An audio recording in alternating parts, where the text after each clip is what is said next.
We're going to be in Joshua chapter 3, going to read verses 7 through 17. Okay, Joshua chapter 3, 7 through 17. If you have your Bibles with you, you can pull that out. It'll be on the screen for you. I'd also encourage you, if you have your phone, you have a little note, maybe it's called Everyday Missionary. I'd pull that out and just jot down some things that stand out to you today that you can take with you this week. Okay, this week. All right, verse 7.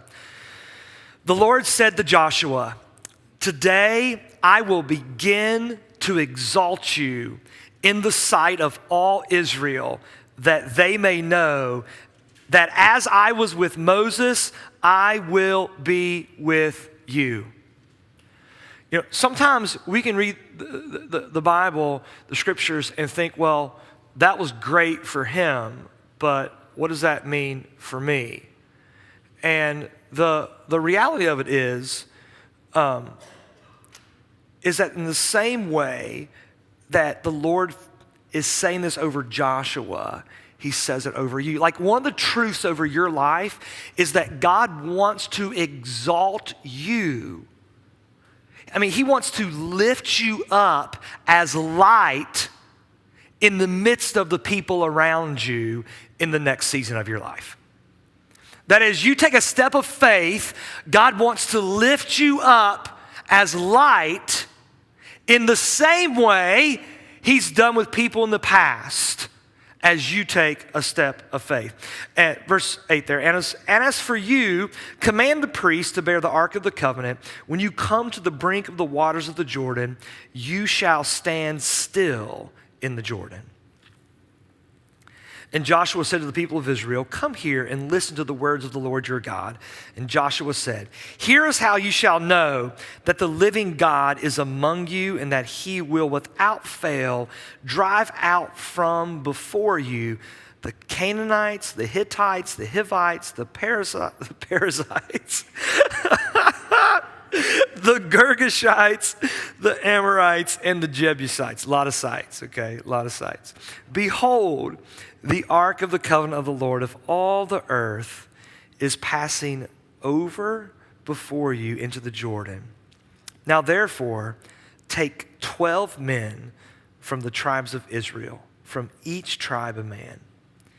And when the soles of the feet of the priests bearing the ark of the Lord of all the earth, shall rest the waters of the Jordan." So in other words, we want you to go into the Jordan River, and you're either going to die, drown there, or God's going to stop the water. I'll sign up for that, right? Like, no. Like, sometimes in our life, like, we're like, well, will God really show up for me? Like, how many of you wonder that question? Will God show up for me?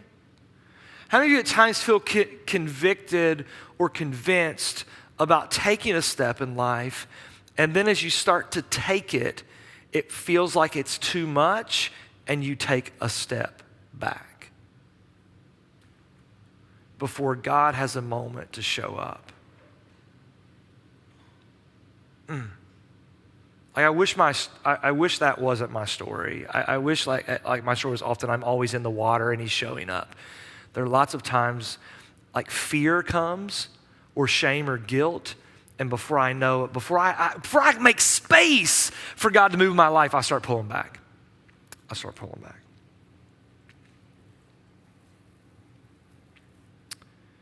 "And the Lord of all the earth shall rest in the waters of the Jordan. The waters of the Jordan shall be cut off from flowing, and the waters coming down from above shall stand in one heap. So when the people set out from their tents to pass over the Jordan with the priest, bearing the Ark of the Covenant before the people, and as soon as those bearing the ark had come as far as the Jordan, the feet of the priest bearing the ark were dipped in the brink of the water.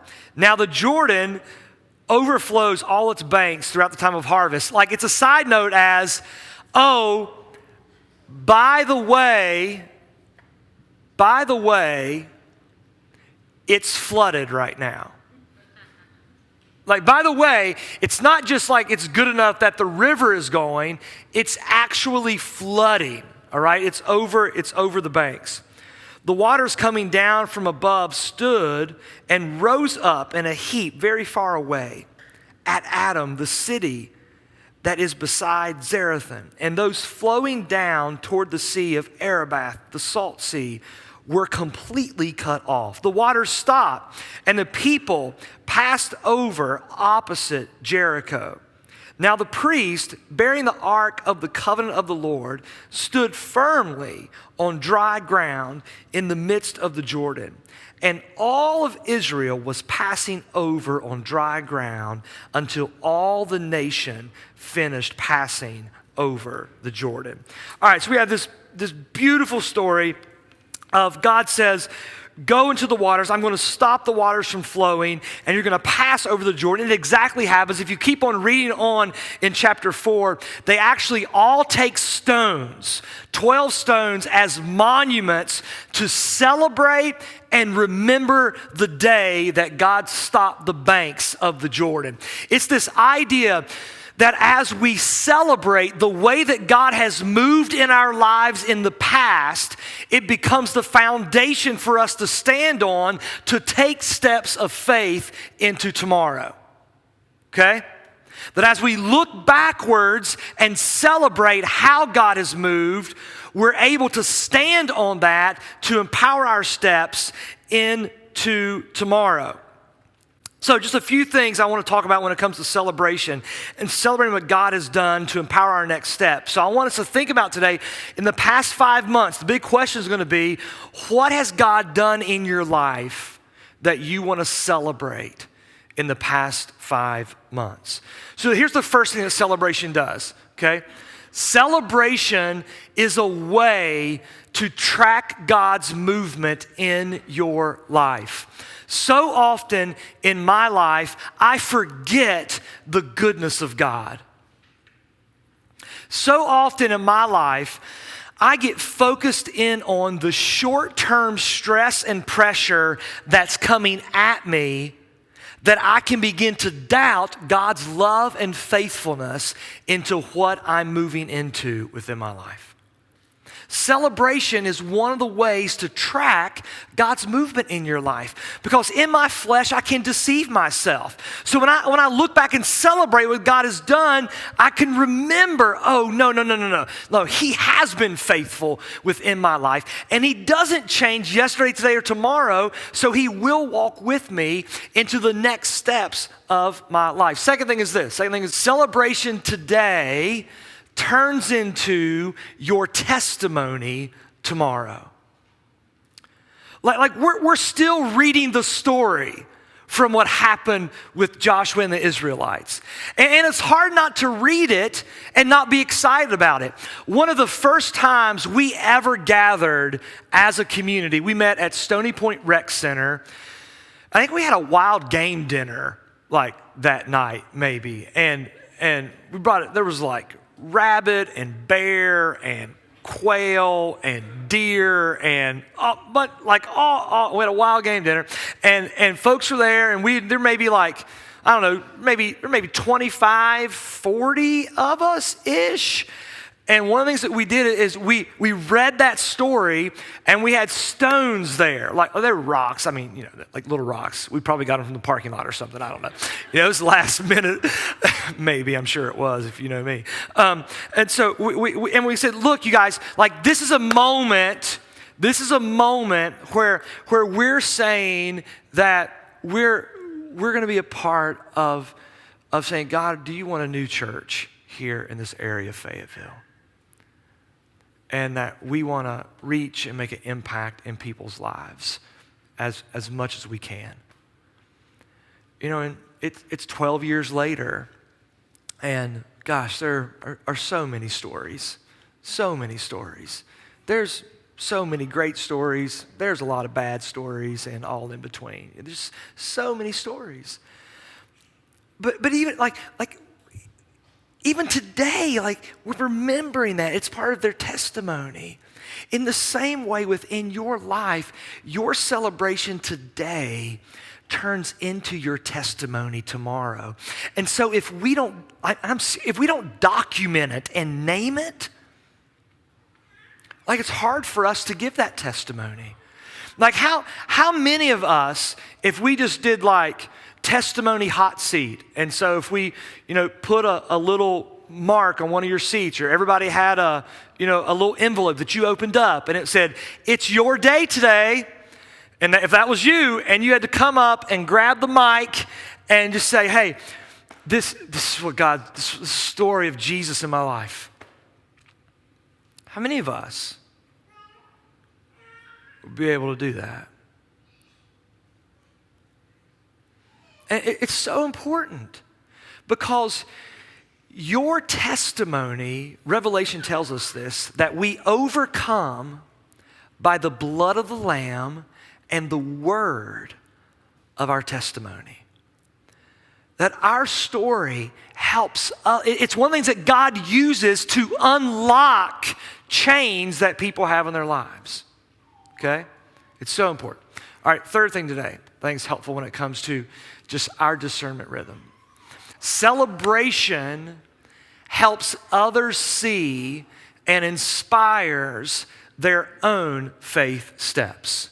Their own faith. Like the hope would be this, that as we hear someone else's testimony in their life, it inspires our next faith steps as well. I mean, when I hear your testimony, it without a doubt 100% inspires my own faith steps within my life. And so I just say all that to really pose the big question to you this morning of that in the past 5 months, where are the main places that God's moved in your life? Like in the past 5 months, what are the main things that God's been doing in your life? It's kind of hard to think about a little bit, isn't it? Like where have you been moving in my life, Lord? Let me just share a couple of and I really think that's homework for you, to be able to kind of name that and pray through that this week as a part of this, as you think about where you're headed next. Not I'm going to play it safe and hope God keeps me cozy, comfortable, and easy. But no, I'm headed here next, and I'm going to need faith to move into that next step of my life. And so I need to celebrate and name how God's been moving in my life the last season, and knowing in the same way He's been doing that then, He'll do that for me into this next season. So let me just share with you a couple of ways that I've been feeling God's moved in my life this last 5 months. Been kind of 4 main things for me. Okay, 4 main things for me. The one is at times I'm so ungrateful. Anybody else struggle with that? At times I'm so ungrateful, and I will complain to God. I'll complain about my life. I'll complain about my job. I'll look at other people's lives and think, why can't I have that? Anybody else do that? So ungrateful. And the Lord just set me down. It was early on in 2019. And he said, son, I love you, but what more do you want from me? What more do you want from me? How else? You're so present in your kids' lives and what they're doing. You to coach their teams and do all the stuff you like to do. Where else can you do that? What else do you want from me? Can you begin to be grateful for what I've given you? And I'm just telling you, that whole mindset shift has shifted everything in the posture of my heart over the last 5 months. And seeing what God's actually giving me instead of only seeing what I don't have. It's just been so huge for me. So huge for me. And, one of the, I mentioned earlier about my little buddy whose dad was killed. And I've spent so much time with him in the last 3 months, and I just feel like the Lord's saying, I'm going to open up doors for you to bless and give glimpses of my heart. Like he's the Father, like he's the Father. And so I know I'm not a replacement for anybody's dad, but I do want to give people a glimpse of the Father and what the Father's love looks like. And Lord's like, you need to be grateful that I'm opening up doors for you to be able to bless youth and kids in that on the teams that you coach. It's been huge for me. Second thing in my life that's been helpful is the Lord has said, there are I think there's like right around 50 people that I've kind of looked at and identified that I would say you're an everyday missionary or an emerging everyday missionary here at Crossroads. And the Lord just said this, like, Chad, if you don't invest into them to take steps forward, then as a church, you guys can't take steps forward. And so yesterday we had our first little everyday missionary lab, and we had a number of folks that were here, and it's fantastic. It's fantastic. But it's what I'm saying, like, you can't complain about not moving forward if you're not doing your part in investing in the people that can help you move forward. It's huge for me in life. Like two more things. I on my bucket list was just to make some memories with my kids and my dad turkey hunting. I may have mentioned this a couple weeks ago, but I like one of my roles in my life is making the shot happen. So I want to go hunting and I want to make the shot happen. So I was hunting with Dad and Grayson over spring break, and I got this like Dad and Grayson are walking in front of me, and I got this great picture that we got blown up and mad for Father's Day for my dad, and like that was the shot. That was the shot. And I just felt like the Lord blessed me with like sometimes when you give gifts, you're like, this one's okay, but it's not like super awesome. And then sometimes you have like an idea for a gift, you're like, yeah, nailed it, like, yes. Like, so it's just one of those, like that's a big thing. It was a huge thing God did for me. And then lastly, and this is like, I want to see miracles like a lot.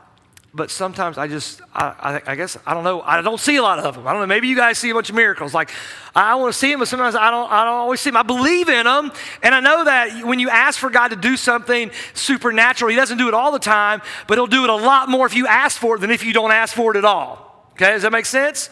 And so a good friend of mine been in the hospital and was going to be in the hospital for like all the way to August, okay, all the way to August. And just was dreading it. And me and a number of other folks from the church here have just been seeing him and just praying for him. And specifically felt like a prayer of like, multiply cells for healing and just honor just the ways he's been loving on his mom. And that was this past like Wednesday or Thursday, sent me a message that said, the doctor came in and checked on me and I actually get released on Monday, like tomorrow. I'm like, holy crap, like legit miracle, And so as I think back at what I want to, as I look back at my life the last 5 months, those are the things that stand out to me of what I want to celebrate of how God's been moving in my life and as a part of my story. Now, my guess and my hope is this, that as you listen to it, you don't kind of feel like, okay, Chad's lifted up, like you feel Jesus lifted up in the midst of that. And my hope, my guess is there's a stirring in your heart. There's something there. It's like, well, like I don't think anybody in the room saying that's a bad thing. Those things are all bad. like, there's hopefully an inspiration that takes place. All right? And so I'd love for you to think about, as you look back at your life last 5 months, what are those 1, 2, 3, 4, 5 things that you really want to celebrate? And I just think that celebration will help to give you faith to step into a new season with bold belief. I want you to move into the next part of the year with bold belief for your life. okay? Consumers want to play it safe and blindly hope that God will keep making their life safe, easy, comfortable, and cozy. Everyday missionaries need bold belief to step into the next season of their life for God to move into their life. And so celebration honors what God has done in the past and empowers our next steps to the future. All right, tracking? So this week, I'd love for you to take some time and to really reflect upon that and just to say, what am I going to stand on as I move into the next season of my life? Okay?